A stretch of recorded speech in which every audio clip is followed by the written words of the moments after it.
India announced the restoration of its technical mission in Kabul to a full-fledged embassy, reopening the facility closed since 2021 after the US withdrawal and Taliban takeover of Afghanistan, signaling a deeper diplomatic relationship with the Taliban dispensation now. The meeting in New Delhi between India's External Affairs Minister Dr. S. Jaishankar and Afghanistan's acting Foreign Minister Amir Muttaqi marked the first high-level in-person engagement since the Taliban takeover of Afghanistan. It focused on pragmatic diplomacy amidst rising regional tensions. India has pledged increased support to Afghanistan, whether it's healthcare, education, trade, sports, refugee assistance, including gifting 20 ambulances. 5 have been gifted, the other 15 will be gifted, and plans to rebuild shelters for Afghan returnees, both from Pakistan and from Iran. There's a very big signal there. While all of this was happening, Pakistan was bombing Afghanistan. For the first time since they seized power in Kabul in 2021, a top Taliban leader is visiting India. Afghanistan's acting Foreign Minister Amir Muttaqi met with External Affairs Minister S. Jaishankar at the Hyderabad House in New Delhi on Friday, just hours after multiple explosions in Kabul. India has decided to reopen its embassy in Kabul, which had been shut after the Taliban takeover. The two countries agreed to combat terrorism together. Afghanistan has also assured India that no anti-India activities will be allowed on Afghan soil. Maintaining the spirit of cooperation, India has also pledged continued support for education and cricket in Afghanistan. India has also announced the continuation of medical kit supplies to Afghanistan. Excellency, we have a common commitment towards growth and prosperity. However, these are endangered by the shared threat of cross-border terrorism that both our nations face. We must coordinate efforts to combat terrorism in all its forms and manifestations. We appreciate your sensitivity towards India's security concerns. We also talked about security concerns and had detailed discussions on that end. Afghanistan, as it has proved over the last 4 years, that the territory of Afghanistan will not be used against others. That it remains committed to the policy that the territory of Afghanistan has not been used to threaten or harm others.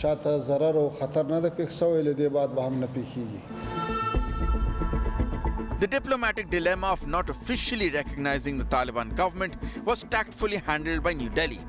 Instead of displaying the Taliban flag, India chose to not display any national flags during the meeting. This is also a fact that both sides have agreed to take forward the relationship to build a stronger partnership. In terms of the developmental projects India has committed, and Afghan government, Afghan foreign minister welcomed India's decision to go for more developmental projects in Afghanistan, to open up Afghan embassy. In fact, India has also agreed to let Taliban government place their diplomats in Delhi and gradually improve the relationship. Despite political sensitivities, India is providing humanitarian aid to Afghanistan by gifting 20 ambulances as a goodwill gesture. With Pranay Upadhyay in New Delhi, Bureau Report, India Today. The contrast couldn't be more stark. India giving ambulances, vaccines, cancer medicines, all of this to Afghanistan. MRI machines, CAT scan machines. Pakistan repeatedly bombing Afghanistan. But what should one make of India's approach towards Afghanistan and the visit of Afghan Foreign Minister? What does it mean for the two countries, for the region, and a rattled Pakistan? In fact, Field Marshal Asim Munir, he may have sunk Pakistan even deeper given the protests that are happening and internet that's shut down not just in Rawalpindi and Islamabad, but also in other parts of Pakistan, including in some pockets in Lahore. I'll get you that story because Tehreek-e-labeik protests have intensified. But that story I'll get you in a moment. The best voices, the best domain experts on India and Afghanistan with decades of experience on ground join me to analyze the latest developments. Joining me on this special broadcast, Ambassador Vivek Karju, former ambassador to Afghanistan. Major General Sanjay Meston is former defense attaché at the Embassy of India in Kabul, Afghanistan. Dr. Tara Kartha is former director of National Security Council Secretariat, who joins us on the show. Sushant Sareen is a senior fellow at the Observer Research Foundation, tracks Pakistan and Afghanistan very closely. And Professor Dr. Raghav Sharma is director, Center for Afghanistan Studies, joins us on the show. Ambassador Karju, according to you, what's the key takeaway, the biggest outcome of Afghanistan Foreign Minister's visit to India? Is this a step finally in the right direction? I've been waiting for this step for a very long time, Gaurav. I think I was the first person in India in the strategic community who said that we should start talking to the Taliban, and that was way back in February of 2017. I That's right. think we had opened this technical mission in 2022. Uh, Today, Jaishankar did well to announce that it will be upgraded to an embassy. We are proceeding cautiously as we should. We have not accorded diplomatic recognition to the Taliban, and I doubt whether we will be sending an ambassador anytime soon. But the mission will be opened or reopened. I think that technically that's the correct word. And we will be resuming our traditional policy, which is to recognize the effective rulers that have some kind of international recognition. That comes with diplomatic, uh, that diplomatic step comes with international recognition that the Taliban Yes. do not have.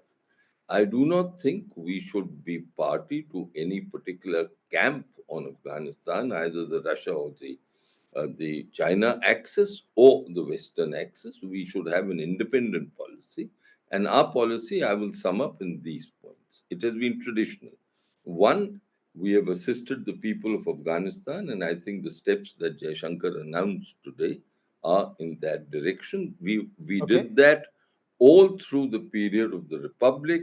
We tried to do that even when Rabbani's government had international recognition and the Taliban were opposed to So them, and India we is were. following a traditional line, and you're If saying you it's a step permit in the me, right direction? if you permit me a couple of seconds more, Gaurav, I'll be grateful.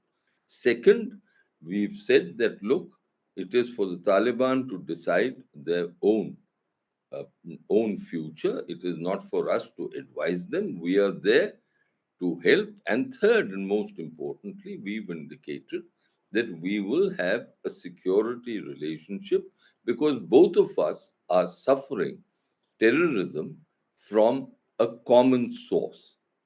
So that we will have to decide how we'll work that out. We have Okay. ways and means of working it out. I was involved in some of that process. Of course, the wheel Yes. of history has turned fully. At that stage, we were with the Northern Alliance, but now the Yes. Northern Alliance is in the dustbin of history. I doubt whether they'll return ever. And we have to deal with the Taliban. We've realistically accepted the reality. I feel we should have done that sometime sooner, but we've done it now, and that's good. I'm glad it's happened. You're absolutely right, General Meston. This happens at a time when Pakistan has bombed Afghanistan. Is it about massive loss of Pakistani soldiers along the AFPAC border since 2021, August, more so in 2022, 2023, and 2024? Virtually 600 to 700 soldiers and security personnel and civilians every year? Or is this Pakistan's signal to Taliban for trying to improve ties with India? Gaurav, absolutely clear. It is, the message is very, very clear by Pakistan that they are trying to convey a message to Afghanistan, that they cannot be allies with India. But as brought out by Ambassador Karju, I think I totally agree with him. We are traditional historical friends, and the kind of humanitarian assistance, health assistance, development projects, I think that has made a tremendous impact.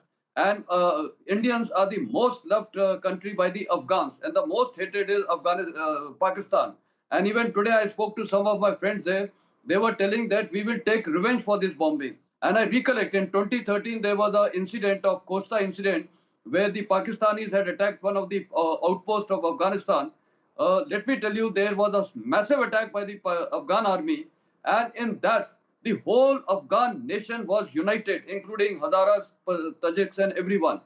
They were standing behind their army, and I could see Okay. that momentum in the country. So here, right now, also the message is now clear from Afghanistan that nonsense of terrorism will not be accepted by Pakistan, by Afghanistan, and therefore it is in the national interest of India that we have realigned and reoriented our historical relationship and therefore Okay. it augurs well for India. And I think It the way augurs well for India. You say, Sushant Sareen, is this, as some describe, finally a step in the right direction? Too premature to call it a game changer. But look at that August 2021 picture, and I want to put that picture out for our viewers to see. August 2021, the then DG ISI, Lieutenant General Faiz Hamid, at the Serena Hotel in Kabul. Now, he was trying to signal that Pakistan was back in control of Afghanistan and had strategic depth. Right now, of course, the two pictures that we see, the bombing of Kabul and, of course, Dr. Jaishankar. But right now, look at this picture. Serena Hotel, Kabul. You have then DG ISI signaling that, you know, he's actually thinking that they have their strategic depth back. Now Pakistan, tail between legs, with Tehreek-e-Taliban, Pakistan swatting Pakistani soldiers like flies along the Afpak border since 2021. And look at the Afghan foreign minister and his chemistry with India's external affairs minister. Collapse for Pakistan's Afghanistan policy, Sushant Sareen? Yeah, Gaurav, I think we should thank the Punjabi Pakistani Muslim Army for continuously making stupidest mistakes in Afghanistan and paving the way for us.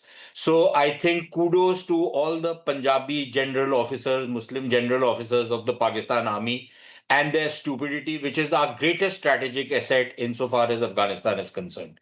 Second, I agree with what Ambassador Karju was saying, because yes, and he and I used to have a lot of arguments about it, because he was saying much before the Taliban had taken over that we should open a line of communication with the Taliban. I was among those who opposed him. And the reason for that was because at that point of time, the Taliban was still targeting us. They wanted to have a communication with us, but they also were seen as an inimical force. And we were not entirely sure if they would be Pakistani proxies or not.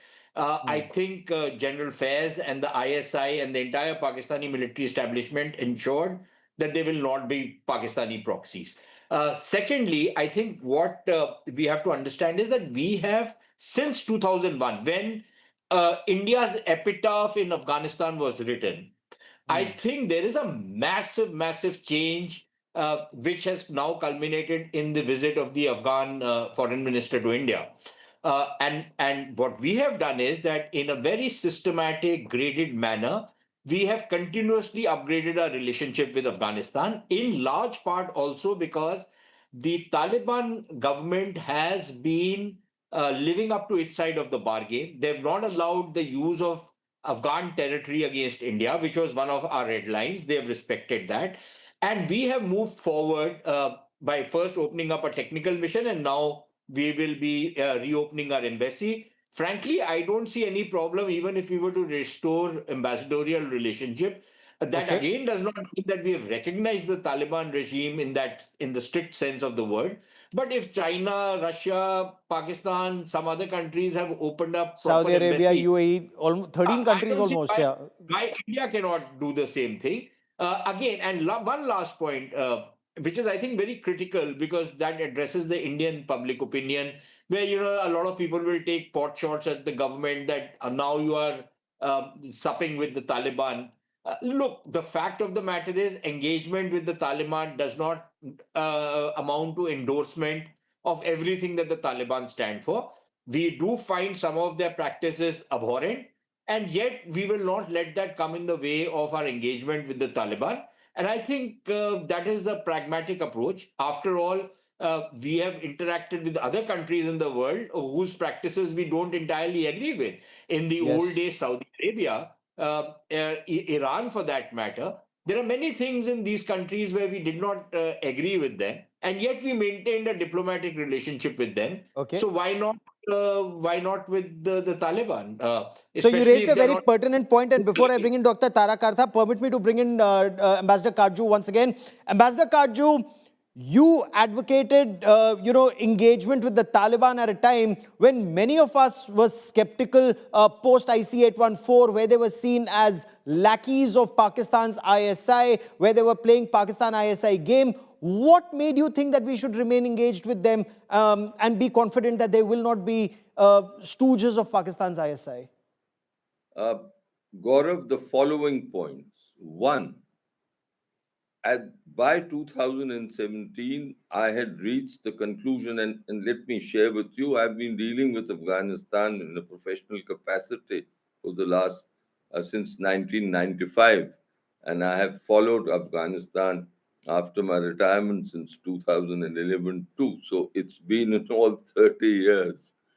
Sir, And permit me a brief interjection. Sir, permit me a brief interjection. My first interaction with you was when you were JS, Pakistan, Afghanistan, Iran, if I remember correctly, 1996, 97. So That's you're true. absolutely right. I sought so much guidance from you that time on relationship with Pakistan, Afghanistan, and Iran. But go on, sir. Complete your point, So sir. three things.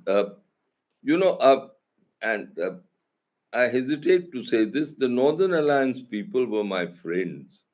Yes. Personally, professionally, I respected them, I dealt with them. And at that stage, we were aligned with Iran and Russia to stop the Taliban.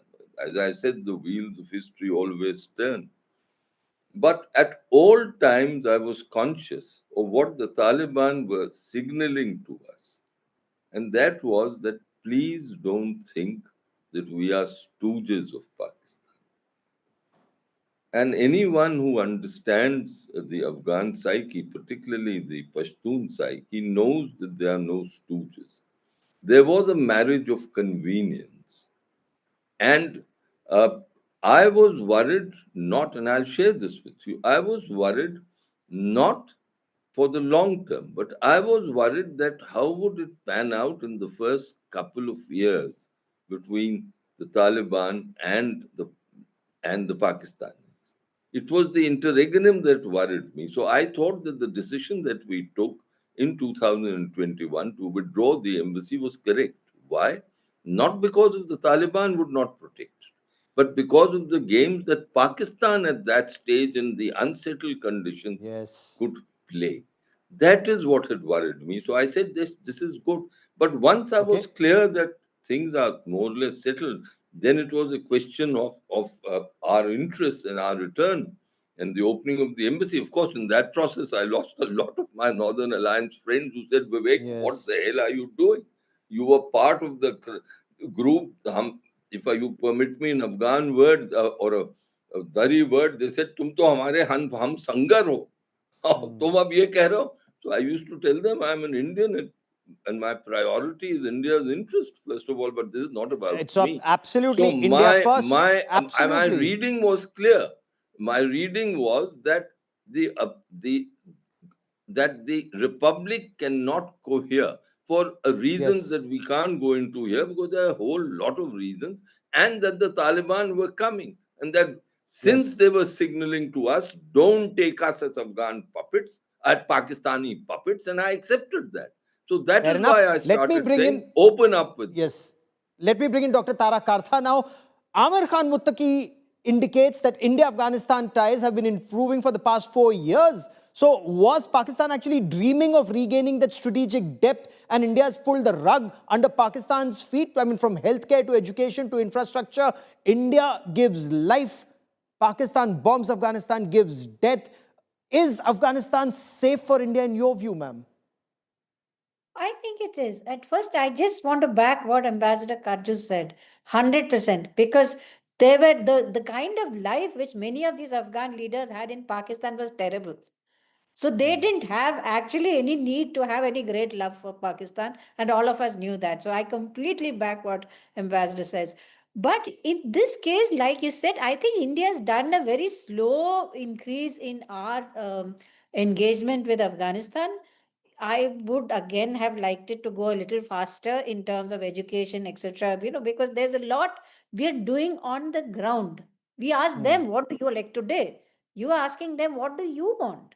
And then those projects are then tailored according to them. And you should see the kind of welcome the Afghans get here. There is so much warmth. But having said that, there is a slight problem here is that the Kandahar lot, I don't know whether they are on board in this. That is my only reservation. Because the Kandahar lot has the mullahs which are surrounding him are all Yes. Pakistani educated, Pakistani trained It's you don't think so? Okay, perhaps I'm wrong. Perhaps. But then I don't Okay. know whether the Kandahar lot is there.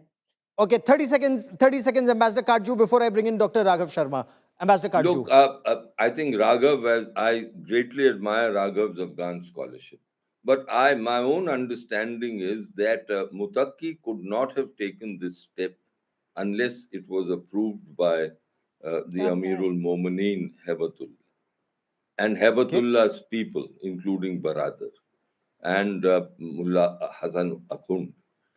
There are tensions between Mashriq and Kandahar, but I think on one point they are common, that they have to open up with India and that they will not be subservient to Pakistan. The closest to Pakistan are the Haqqani people, but even Yes. with the Haqqani people, you see the Pakistanis do things and they expect things in return. With the Afghan, my experience has shown me that you do things and you forget about it. I'll add this, Gaurav, because I think it's important today. We are launching again a new assistance program, right? Okay. One should never tell the Afghan that we are assisting you. We should, and when I was ambassador, I ensured that it was never written gift from the people of Afghanistan. I used to say India. people in Afghanistan know where it is coming from. And if you permit me, हाथ यूं करना बहुत मुश्किल होता है, आंख झुकती है, किसी को जिल्लत किसी की नहीं करते, मदद करते हैं और मदद करके भूल जाते हैं. Dr. Raghav Sharma, Pakistan bombing Afghanistan and the skirmishes along the AFPAC border, do they signal how rattled Pakistan is today? And in your appreciation, in your scholarship, says that likely to escalate in the times ahead? Or will Pakistan secretly now try and mend fences, whether it is, through the Kandahar lobby of the Taliban? Clearly, the timing of the attack is very significant. It comes against the backdrop of Muttaqi's visit to Delhi. And, the Pakistanis have been deeply unsettled by the fact that the Afghan Taliban have not shied away from quoting India. And this comes against the backdrop of the fact that there have been tensions in the relationship between the Afghan Taliban and Pakistan over the question of the TTP.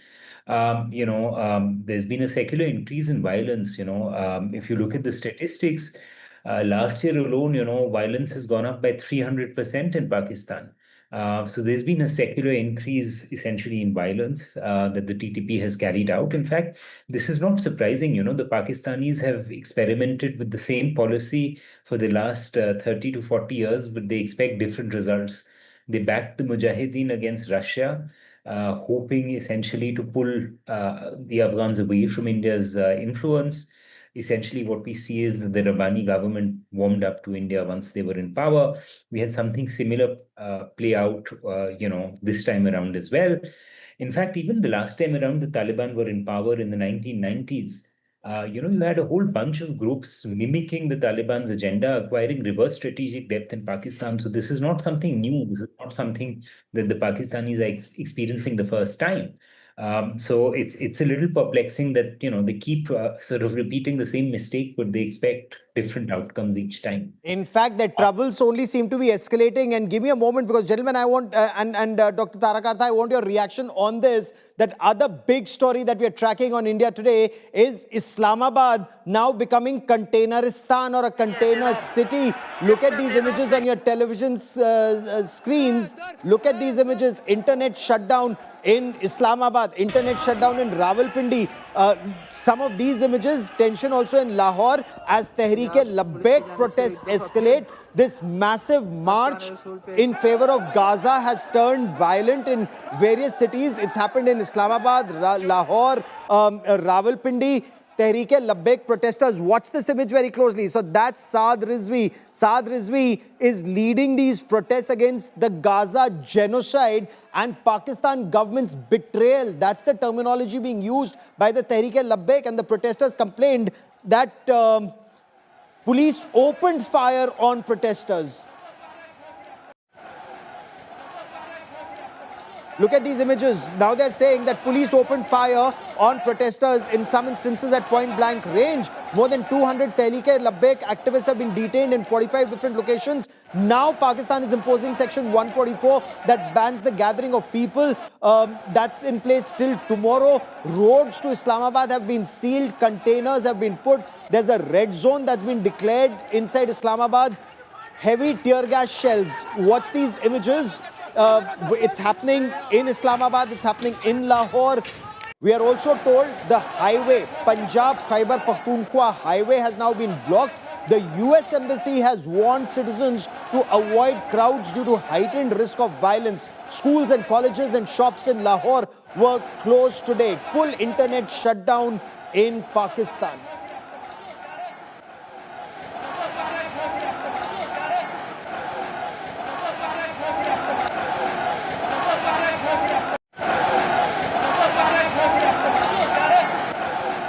Let me once again bring in Sushant Sareen.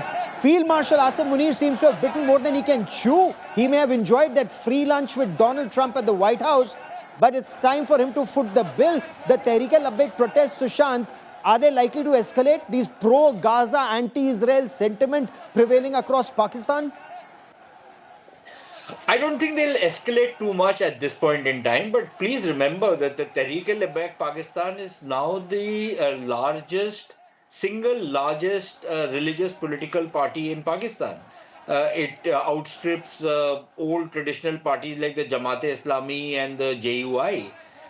And you can't underestimate the power of these guys, especially because they represent the underclass and they have very potent slogans, which makes them a very, very dangerous force. But the irony is that they are carrying out agitation on Gaza after things have settled down in Gaza. But I think the reason why they're doing this is because they see Pakistan moving in the direction of perhaps recognizing Israel, or at least that's the suspicion. So they are agitating now, and this is what happens when you raise these bands of fanatics to counter one fanatical group, you raise another fanatical group, which is something which they've done in Afghanistan as well. For Yes. example, you have ISKP being sponsored by the Pakistanis very surreptitiously to take on the Afghan Taliban and as a counterforce to the Afghan Taliban. But this is, Punjabi racism which is coming out. This is Punjabi Muslim contempt for the Pashtun which is coming out, and his arrogance is being reflected not just on the streets of Lahore and Islamabad, but also in their approach towards Afghanistan, which incidentally they bombed not necessarily because Muttaqi was visiting India, but because of an ambush in which about 17 or 18 Pakistani soldiers were killed. So One colonel, this is one major, 17 men, and the total number, Sushant, correct me if I'm wrong, 50 in the last couple of days. The overall number since 2021 runs into several hundreds, if not thousands. Yes, it does. It does run into several hundreds. We don't exactly know the exact numbers because the Pakistanis hide the numbers and they give inflated estimates of the casualties of TTP and other Islamist jihadist groups which are operating in their area because they want to balance it out. So if 7 soldiers are killed, they will inevitably say that 8 or 9 or 10 of the Mujahideen were also killed Yes. in retaliatory action, which is utter nonsense. Most of the time, Yes. nothing of the sort happens. So These are let me guys bring in Dr. Tara Kartha for a moment. Dr. Kartha, multiple fires, it appears, are being lit up that are burning Baluchistan, Khyber Pakhtunkhwa, soldiers being killed, now Lahore, Islamabad, Rawalpindi. What explains Pakistan bombing Afghanistan when it's burning within? And would this not increase troubles for Pakistan? Gaurav, I mean, don't forget POK is also burning at some point. Yes.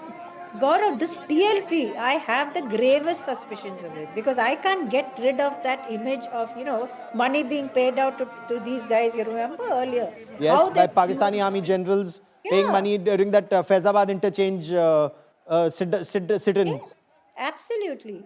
And then being used to prop up Imran Khan, then he being used against him. So sorry. At a time when Pakistan is under pressure on the Abraham Accords, suddenly the TLP gets active. So I have my gravest suspicions. Maybe it's got out of control. I don't know. But these guys are at the beck and call, and they have no. I mean, you've got Fazlur Rahman now saying, let's talk to India.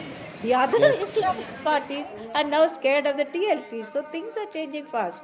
But this bombing is like the gentleman from the university said, the fact that it happened on a day Muttaqi visits India is, I mean, that cannot be coincidence. Though there is something a little intriguing, which perhaps the ambassador would like to take on, is that Okay. earlier when Muttaqi tried to come in, they blocked his move because they are sitting on the sanctions committee. This Yes. time they didn't. So Yes. it's a kind of, I have a feeling they were put under pressure and said, don't block it. So the Muttaqi comes, but they want to do something anyway. So they go and bomb. This is, like Sushant said, the typical stuff which the army does. They get themselves into trouble. They are going to regret this. Dr. Sharma, will Afghanistan-Pakistan relations deteriorate, and should India increase either investment or engagement in Afghanistan, or will our personnel be unsafe in Afghanistan? They've been targeted before. When IC-814 was hijacked in December 1999, Ambassador Karju knows that so well. Ajit Doval, the current national security advisor, was also there negotiating on ground. But right now, they've targeted the Indian embassy in 2008. We lost a defense attaché. We lost a diplomat. Our consulates have been targeted. Will our personnel be safe in Afghanistan now? Well, the perpetrators of those attacks are now in power, I think I'd agree with Ambassador Karju that what we've seen is a calibrated ramping up of the relationship. It's come late, rather late in the day, but I think it's a welcome move. What I would certainly be interested to see is India, not only ramping up its engagement, but adding more substance to that engagement by actually walking the talk on people-to-people ties. Education visas, medical visas have been long-running demands that the Afghans have had. I think the door was shut on many Afghans very unfairly for education, and that is something that we should seriously be looking at to actually give meaningful traction to the relationship, because that is what also created large constituencies of goodwill for India in Afghanistan. Many of the bureaucrats who man the levers of the bureaucracy in the Afghan government today under the Taliban are actually chaps who were trained, by India and other countries as part of the whole effort to prop up the Afghan state. So I think this is something we should really seriously be looking at, because this has long been sort of pending. The Okay. other thing India should be doing is certainly engaging all sides in Afghanistan, which doesn't mean supporting, an armed opposition necessarily. So engage the Taliban by all means, but certainly, keep your channels open with all stakeholders, Sure. because political ground in Afghanistan shifts very rapidly. If you look at all major conversations on Afghanistan, actually India has not Yes. been having those conversations. I mean, imagine a country like Austria, which is a tiny European country with no direct stake in Afghanistan. I mean, they are hosting dialogues in Afghanistan. Turkey has been playing all sides for the longest time. Yes. So I think we need And this to is be doing more. our neighborhood. We should be playing a much bigger role. Completely agree with you on that, Actually- General Meston. But is there trouble for Pakistan if it's hemmed in on all sides? If there's trouble along the Durand line and trouble along the Ratcliffe line for Pakistan? Very true. Firstly, I think it is total strategic advantage to India, and I will just justify why. Firstly, in 2013, I had met Mullah brothers, so not Mullah brother, Mullah Omar's classmate. And I recollect then the so-called the Shura over there, that is the Kandahar and the Helmand people, they were very, very clear that they wanted to align with India. And why? Because that time Pakistan Army and ISI had planned to target Mullah Omar, which actually they did it. And it was officially declared in 2015, though he was killed in 2013. And they wanted to replace him by Haqqani group. So therefore, they were telling me that we want to align with India and start hitting the ISI. And now, what advantage I will tell you what it accrues is, all these Taliban people have been trained and handled by ISI. So therefore, Yes. these people are aware about the ISI handles everything, their location, their methodology. And therefore, that gives a lot of strategic leverage to India that we can take advantage jointly with Taliban, because I'm very clear the Taliban wants to hit them back. They are not going to change their stance. And the good thing is, even Haqqani, today, as the interior minister has, changed his stance quite a bit. So as one thing, and you also asked a question about investment. I am very Yes. clear.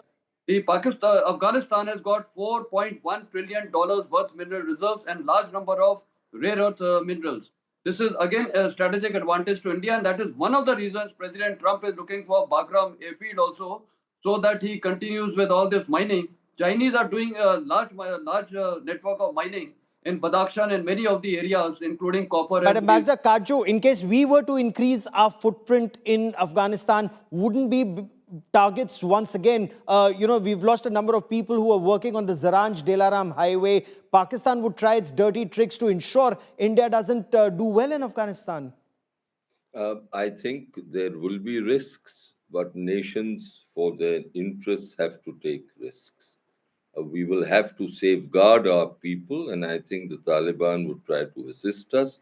But our security that we'll have to provide people will have to be ramped up very considerably. If you permit, two more points. One, I entirely endorse what Raghav Sharma has said. Uh, while keeping our security concerns in mind, we've got to be far more relaxed on visas. It doesn't mean you open the floodgates, but yes, you can't do what you did in closing the doors shut entirely. And third, I think we've got to proceed soberly. We've got to proceed somewhat cautiously. I'm aware of the international context. In Afghanistan, it's always important to project yourself as an independent power. I thought that I got the greatest purchase when I said, "Look, we are your friends. We will do all that we can. Our resources are limited, but we are not aligned to anyone. We are India." And one last anecdote, if you allow me to tell you, Yeah. Raghav, and you might find this interesting. Uh, in 2002, I was invited to Paktika, and the Pakistanis got wild, and it was the governor of Paktika then was uh, a gentleman who was ex-Taliban, and Karzai too got very upset. Why did you go there? I said I was invited, so I went there, and there. They sort of told me about Pakistan, etc. And I told them, I said, look, it is a happy country which can develop good relations with its neighbors. India is a big country. We can take care of Pakistan. You are vulnerable. They were very surprised. They took me to a smaller room where there were Yeah. just a few of them. And they put the same question to me. I said, look, we will do all that we can. But if you can have good relations with Pakistan, go ahead. It's your choices. We will never determine your choices. But I knew for a fact that the Pakistanis do not understand, at the end of the day, Yes. understand the Afghan psyche, Oh, which is very, absolutely. very No, that's a very pertinent point you strange. make. They Sir, the just last don't 30 seconds I have understand on it. this part of the show, I have to bring in Dr. Tara Kartha to understand there are many in India who say India's on the wrong side of history. Look at the way Taliban treat their women. Look at the way that women were not even permitted to a press conference of the Taliban foreign minister, Afghan foreign minister today. Why should India be engaging so extensively with Afghanistan? Where do you stand on that, ma'am? No, obviously, I hate that policy, especially for once. I remember in Kabul, I mean, the women were, they were all over the place. They were working, they were dressing what they liked. That was Kabul once, and I've seen that Kabul. So it is tragic, but that's why I kept saying, this Kandahar lobby. I don't know what the influence is. Much of the reforms which Muttaqi, the Doha lobby, is trying to do is blocked by the Kandahar lot. But Okay. nonetheless, we have to go ahead, particularly if I can just make one point here. I disagree a little bit with Ambassador because I think it's enough time for caution. Let's go ahead with this. This is the Okay. time you have to move fast, go with visas, go with assistance, particularly go with counter narcotics assistance. They've done a fantastic Yes. job. So that's something where we need to help in giving them assistance to replace narcotics with, other farm products. Fair enough. That's the area I've we- actually run out of time on this part of the show. Ambassador Kaju and Sushant Sareen and Dr. Sharma and Jill Meshton, I'd love to come back to you for more on this. Perhaps we'll have a longer discussion in the days and weeks ahead. He asked for it repeatedly. He claimed he deserved it more than anyone else alive. US President Donald Trump made no secret of his desire for the Nobel Peace Prize. He even claimed he'd stopped 8 wars. He even got 9 endorsements for the Nobel Prize.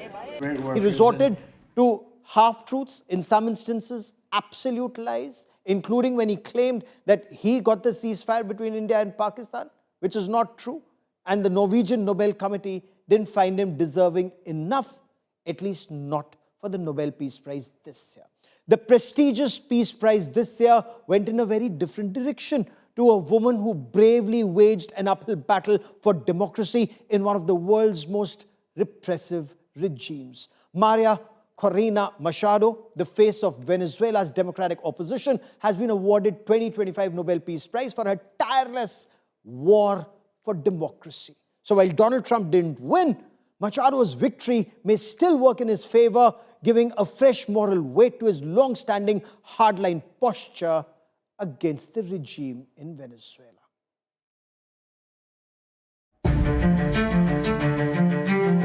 He has asked for it more than once. Will you get the Nobel Prize? Absolutely not. They'll give it to some guy that didn't do a damn thing. It'd be a big insult to our country, I will tell you that. I don't want it. I want the country to get it. In fact, many times. I know this, that nobody in history has solved 8 wars in a period of 9 months. And I've stopped 8 wars. So that's never happened before. But they'll have to do what they do. Whatever they do is fine. I know this. I didn't do it for that. I did it because I saved a lot of lives. But the Norwegian Nobel Committee did not find him deserving enough for the Nobel. At least not now. Instead, Donald Trump has lost the Nobel Peace Prize to a brave woman. This year's winner is Maria Corina Machado. She has won the Nobel for her relentless fight to promote democratic rights in Venezuela and her struggle for a just and peaceful transition from dictatorship to democracy. You will be awarded the Nobel Peace Prize for 2025. Oh my God. Well, I have no words. Thank you so much. While Trump himself is yet to comment, the White House has reacted sharply to this development. It was a classic sour grapes moment as the White House slammed the Nobel Committee for awarding the prize to Venezuela's leading opposition leader. The Oval Office claimed the committee placed politics over peace by choosing Machado. The decision has indeed dashed Donald Trump's hopes. But Machado's Nobel win is a political decision to ensure that Norway and the Nobel Committee does not face the wrath of Trump. Why? Because she is the anti-Maduro and pro-West face that could still become valuable ammunition for Trump. The prize lends him ideological and diplomatic leverage to maintain a tough stance against Venezuela's regime under President Nicolas Maduro. Though the Nobel is independent of US politics, it aligns perfectly with Trump's long-standing opposition to Maduro and support for Venezuela's democratic opposition. Machado's Nobel Prize shines a harsh light on Maduro's authoritarianism, something the Trump administration and its allies have consistently condemned. It also strengthens Washington's position to push for tougher sanctions and increase diplomatic pressure on Maduro. Machado's win is also a symbolic moral boost for Trump's foreign policy legacy, especially amid the Biden administration's wavering stance on Venezuela sanctions. The timing couldn't be more significant. The Nobel announcement comes as US military activity near Venezuela intensifies.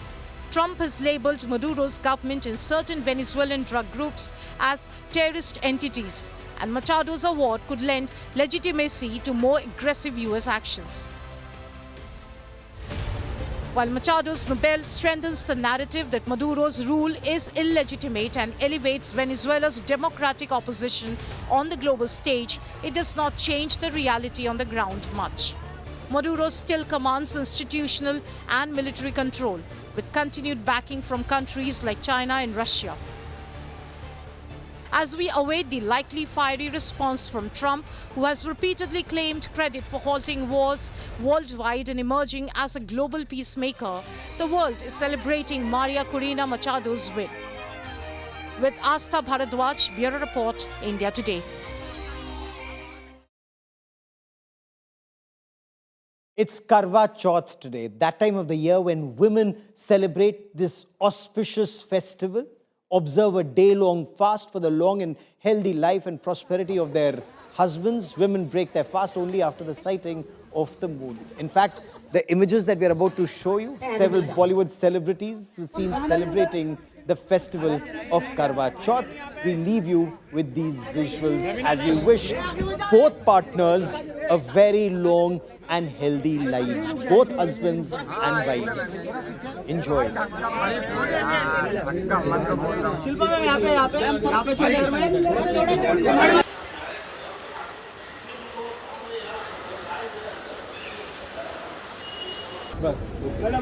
Ma'am रुकिए ma'am